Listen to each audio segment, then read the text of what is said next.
This is the Capitolium, the principal temple of Roman Brescia, modern Brescia. Like all such temples, it was dedicated to Jupiter, Juno, and Minerva, whose statues were housed in the cellas, the three chambers behind this porch, marked by the doors you see.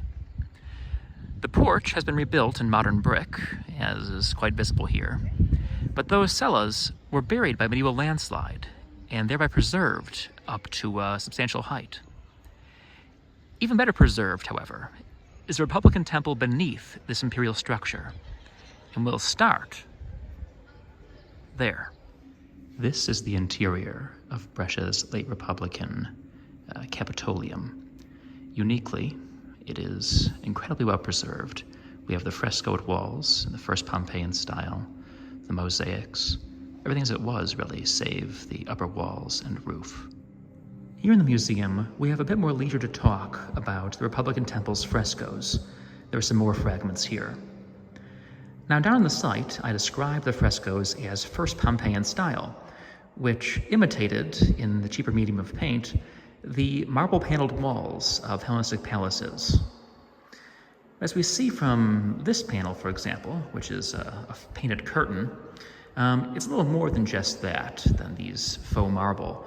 And the placards remind me in this room that we're dealing really with early second style, which went beyond marble paneling to the world of perspective and architectural fantasy. So look here at this panel, which shows a column against a glorious panorama of different varieties of marble. There's depth here, a sense of another room, of spaces beyond. Or look here at this panel, which has wonderful veins painted into the stone. Indications of the high quality of execution we're dealing with here, and the wonderful uniqueness of the Brescia Republican frescoes. I'm now standing just above the remains of the Republican temple.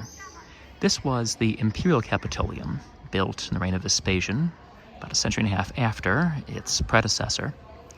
As you can see, it was a magnificent Corinthian structure, and the remains of its triple cella, with the separate rooms for Jupiter, Juno, and Minerva, are still fairly well preserved. Let's go inside now and check it out.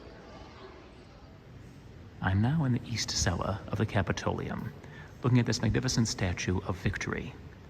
The shield she held has vanished, but otherwise she is almost perfectly preserved, a very rare and precious survival of Roman imperial bronze casting.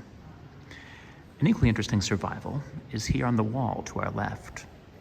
These are some of the bronze moldings and fittings from the Capitolium, which would have flashed and gleamed in the gloom of those rooms. There are some more examples here, in this case. Fascinating examples of an almost vanished form of Roman decoration. This was the central cella of the imperial Capitolium, centered on a statue of Jupiter nearly 5 meters high. Fragments of that statue can be seen in front of us.